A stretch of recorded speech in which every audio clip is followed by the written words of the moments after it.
Tenemos un líquido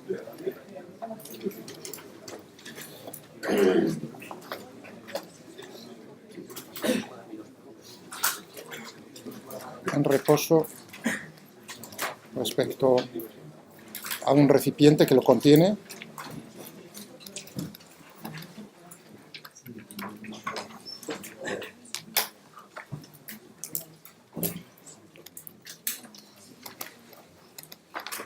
Que está girando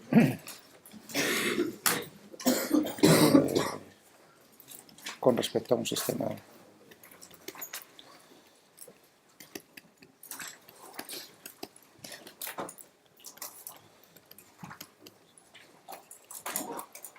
como un sistema inercial. Bueno, sistema inercial.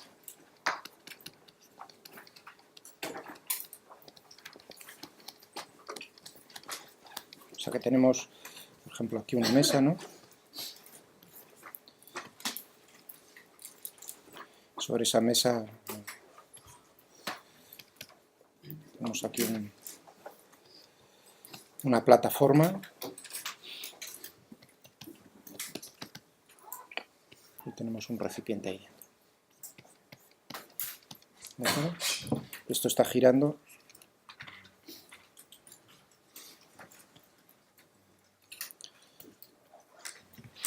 con una velocidad angular omega.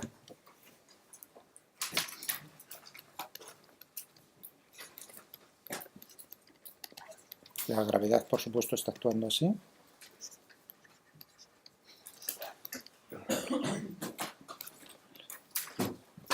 Con lo que está girando, con lo que gira el recipiente y el líquido dentro, claro.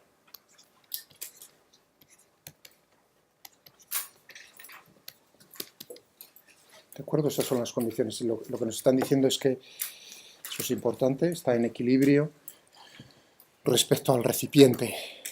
Y la pregunta que nos hacemos es determinar cuál es la forma de la superficie del líquido.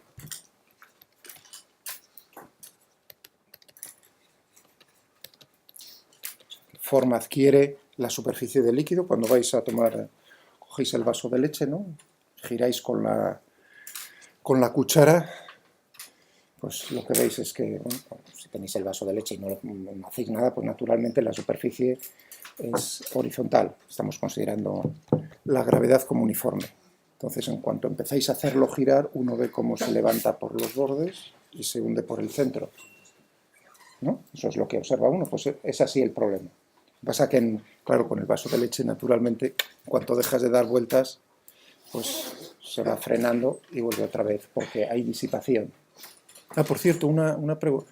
¿No pensáis los del grupo 3? Bueno, y los del grupo 2 ayer, pero sobre todo los del 3. La pregunta que os hice, ¿qué variación de temperatura adquiría la pelota de béisbol?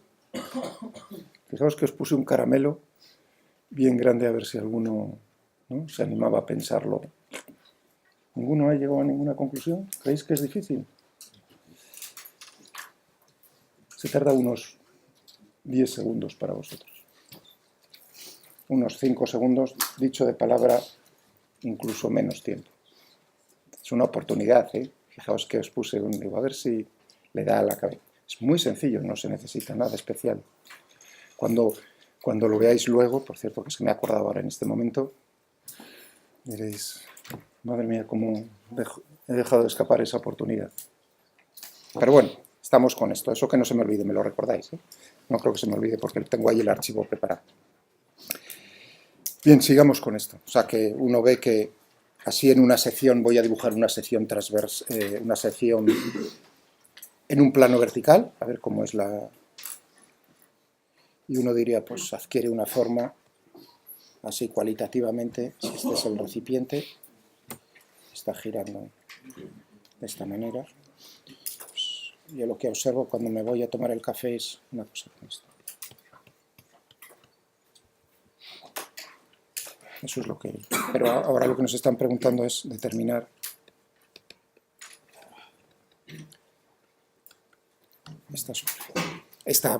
bueno, en este caso, esta curva, porque naturalmente la superficie va a ser generada, va a ser una superficie de revolución. O sea, si yo determino cuál es esa curva y la hago girar en torno al eje, por ejemplo, al eje Z, voy a llamarlo, ¿no? Pues tengo una superficie de revolución. Es decir, que esta curva, esto nos llevaría a la forma de la esfera.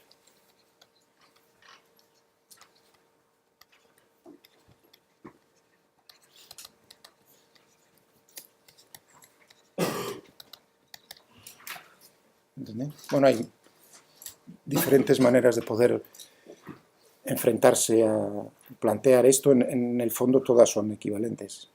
Pero como yo he estado trabajando con vosotros lo de los sistemas de referencia giratorios, pues voy a solucionarlo. Me planteo como sistema de referencia, yo me voy a sentar aquí. Este es mi sistema de referencia, el que voy a utilizar.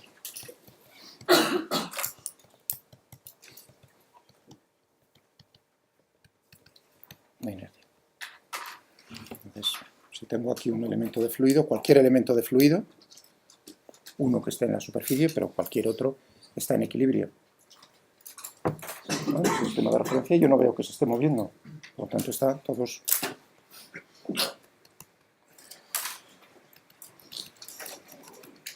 está en equilibrio. Y nosotros sabemos de la física sencilla, ¿no? Que todos los cuerpos, fijaos si esto lo agito, todos los cuerpos que tienden a hacer, tienden a adquirir la posición, una posición para la cual su energía potencial sea mínima. Ese va a ser mi planteamiento. Luego lo planteo un poco diferente si queréis, en el fondo es lo mismo, pero lo voy a plantear desde el punto de vista de las energías, que es muy bonito. Es decir, ¿en qué me baso? Pues en ese principio, todos los cuerpos tienden a ir a una situación, tienden a moverse a una situación en la cual la energía, su energía potencial sea mínima.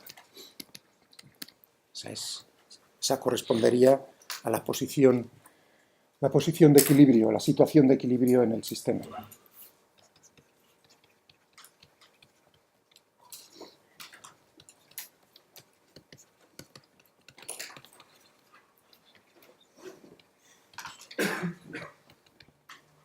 ¿De acuerdo? Si uno lo ve, en el caso sencillo aquí en el aula, no olvidémonos de la Tierra que está girando, ¿no? Cojo el bolígrafo y lo suelto, pues ¿qué va a hacer el bolígrafo? Ir hacia abajo, es decir, a ir a zonas donde su energía potencial gravitatoria, en ese caso, sea menor, efectivamente. Que es una forma equivalente de decir hacia dónde está actuando la fuerza sobre ese cuerpo, hacia abajo. Bueno, en este caso hay que tener un poco de cuidado, porque claro, tenemos que ver cuáles son las fuerzas que están, qué tipo de fuerzas están actuando sobre ese elemento de fluido, cuáles son, sobre todo, cuáles son las fuerzas conservativas que están actuando sobre ese cuerpo. ¿Cuáles son las? Porque estoy hablando de energía potencial, ¿no?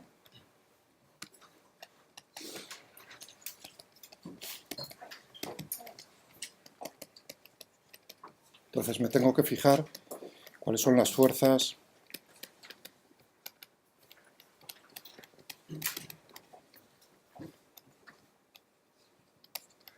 en nuestro problema. Que, por supuesto, tenemos la gravedad. Fijaos que tengo ese elemento de fluido, ¿no? Está actuando la gravedad, tiene una masa m.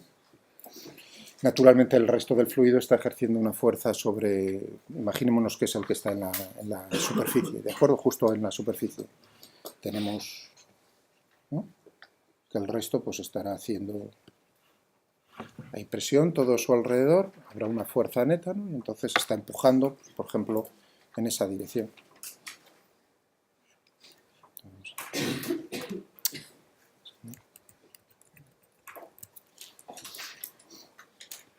Estamos por ahí. Pero también tendríamos aquí, como estamos en un sistema de referencia giratorio, tengo que considerar, y estoy pensando, ¿no?, en las leyes de Newton, en este sistema de referencia, tengo que considerar las fuerzas ficticias, las fuerzas inerciales, que son, ¿no?, en este caso tengo que añadir, considerar, además de las fuerzas reales,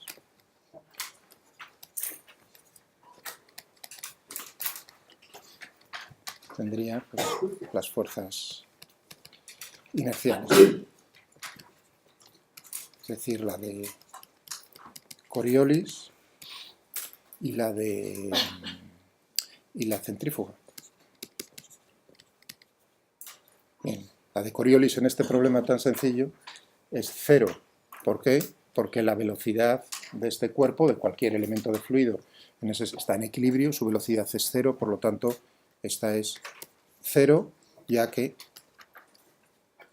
v es igual a 0 en equilibrio.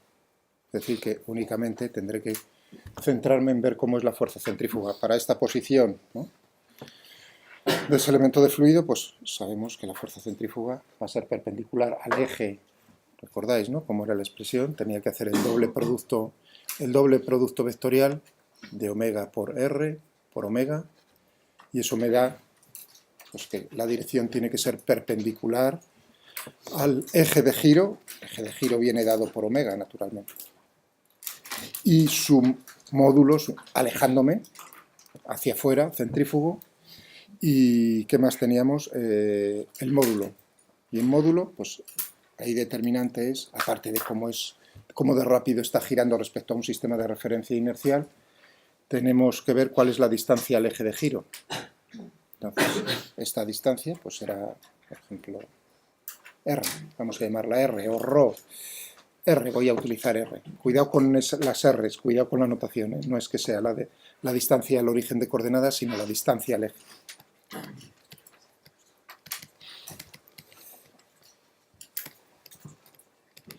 Al eje de giro, ¿no?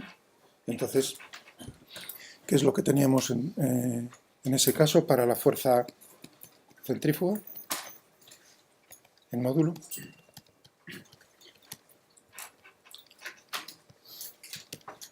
¿Qué tenemos? Claro, omega cuadrado por R. Eso es lo que nos salía de hacer precisamente el omega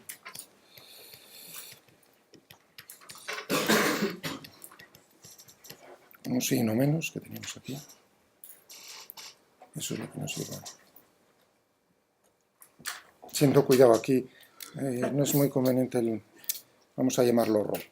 Porque si utilizo ahí R, ρ, vamos a llamarlo ρ, porque ahí he puesto el vector de posición y seguro que cuando lo veáis, R es el vector de posición. Es decir, si tengo el origen por aquí,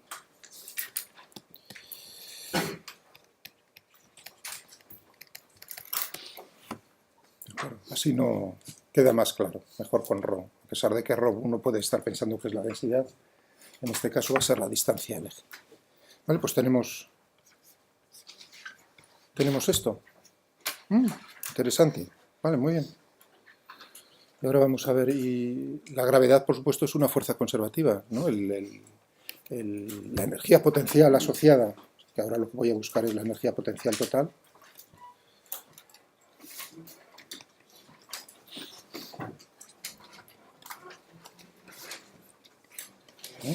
Por un lado tendré que considerar cómo es la gravitatoria, y eso estoy considerando G uniforme, ¿no? ¿Qué es lo que tendremos para la gravitatoria? Tendremos la masa de ese cuerpo, G, por la altura, vamos a llamarlo H. O si queréis,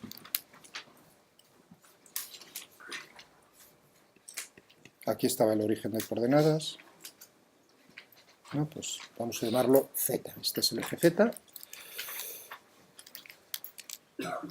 Por la altura Z. Para Z igual a 0, estoy considerando justo en el origen, ahí estoy empezando a medir o a comparar frente a esa posición, a esa altura, las energías potenciales. Para mí es esa altura, z igual a 0, asocio una energía potencial gravitatoria a 0, ¿no? Vale, ningún problema, eso es muy sencillo, pero claro, ¿y hay algo más? Tenemos la fuerza centrífuga, y ahora uno se tiene que preguntar, ostras, ¿y la fuerza centrífuga será una fuerza conservativa?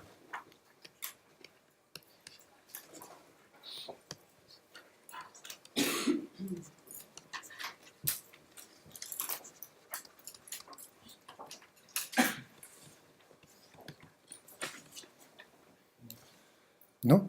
¿Qué creéis? Lo voy a hacer con el menor número de matemáticas posible, o sea, utilizando la cabeza, lo más. ¿Qué creéis? ¿Que sí o que no? Aquí es que no. El resto pues no está seguro. Pero luego es cuando hay que pensar en la ley de Murphy.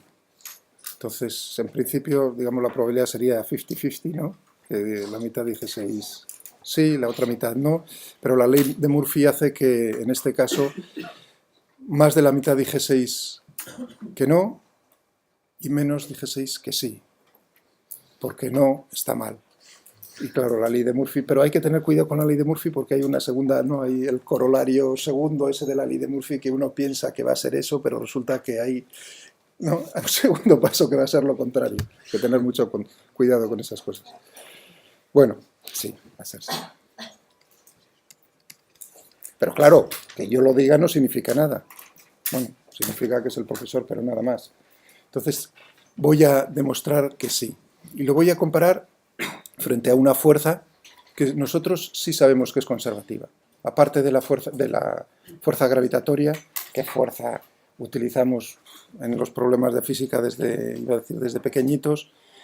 ¿A qué fuerza nos acostumbran? Pues a la del muelle, ¿no? La ley de Hooke. Es decir, fuerzas que siguen la ley. Realmente nos acostumbran a hablar de muelles, pero realmente lo que nos están es acostumbrando a fuerzas que se comportan, que siguen.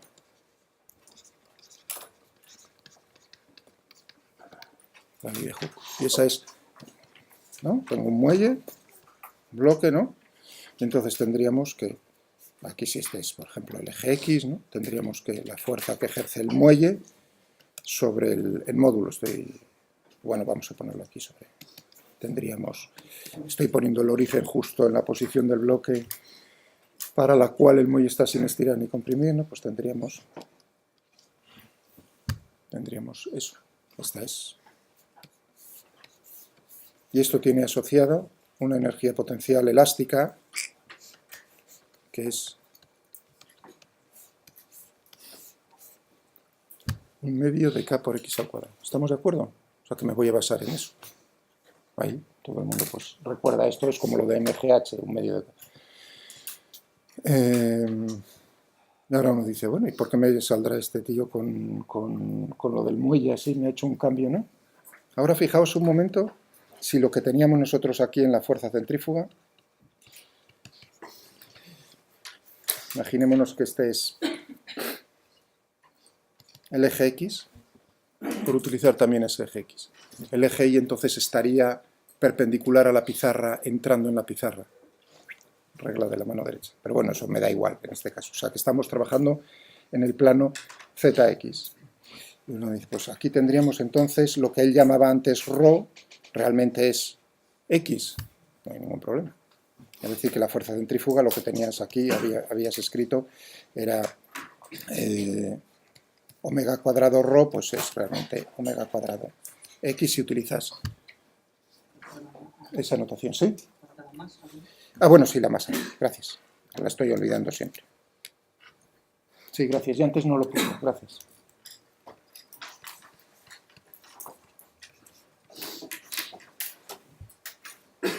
¿De acuerdo?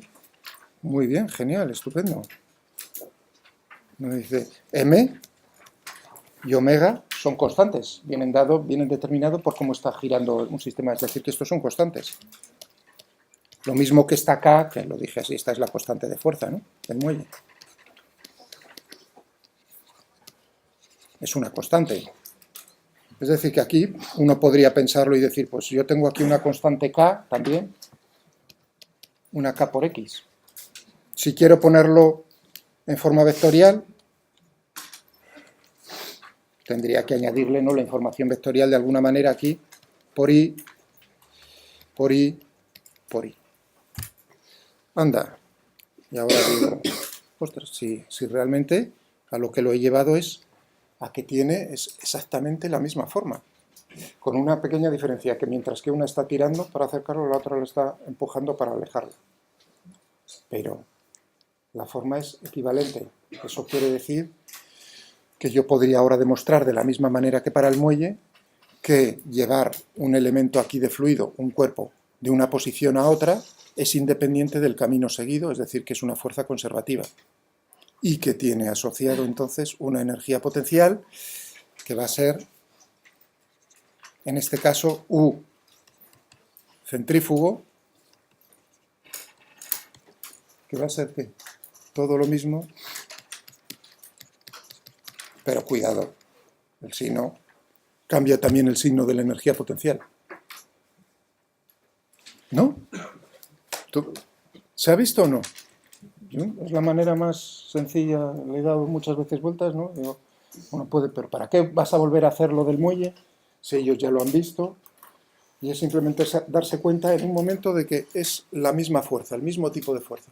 Por lo tanto, tenemos ahí como energía potencial total la energía potencial gravitatoria y la energía potencial del muelle es centrífuga.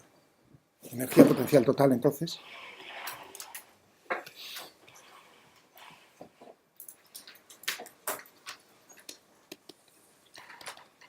tendríamos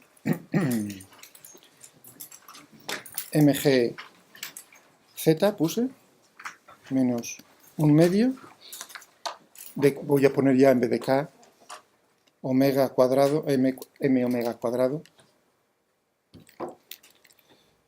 m omega cuadrado por x al cuadrado.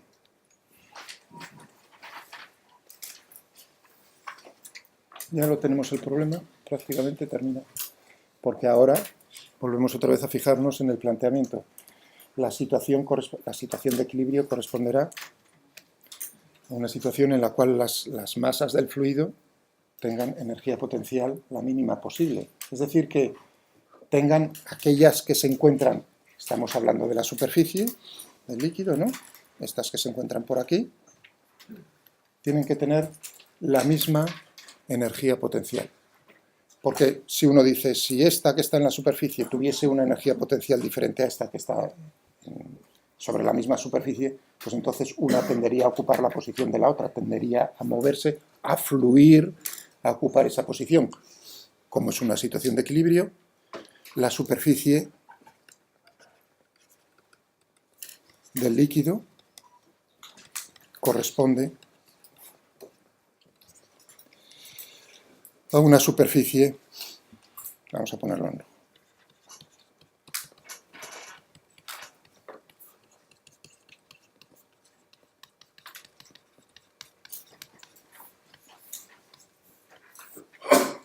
una superficie equipotencial, es decir, que tenga el mismo valor para esto, un número, tantos julios, lo que sea, es decir, por ejemplo, un valor C. Muy bien, entonces tendremos C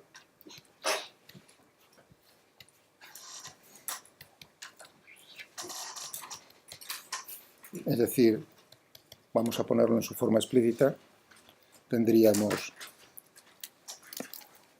vamos a dividir, perdón, tenemos aquí entonces un medio de m omega cuadrado, x cuadrado, más c,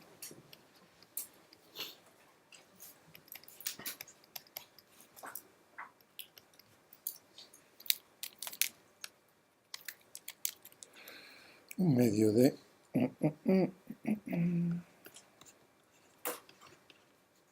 más una constante C', C' va a ser C dividido por mg.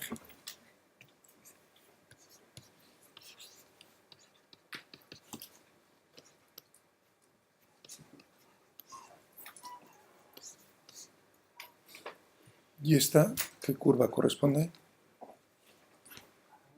Es una parábola.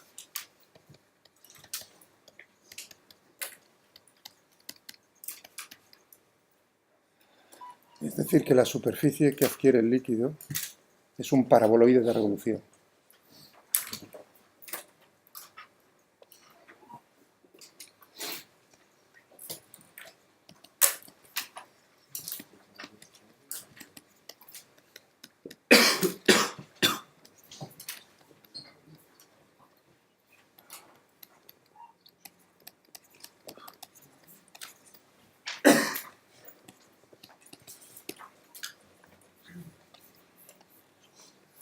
Fijaos que teníamos, ¿qué es lo que determina que la parábola, que el paraboloide suba más rápidamente o más, ¿no? La constante que tenemos multiplicando a x cuadrado, es decir, teníamos omega cuadrado dividido por g, ¿no? Un medio de omega cuadrado dividido por g.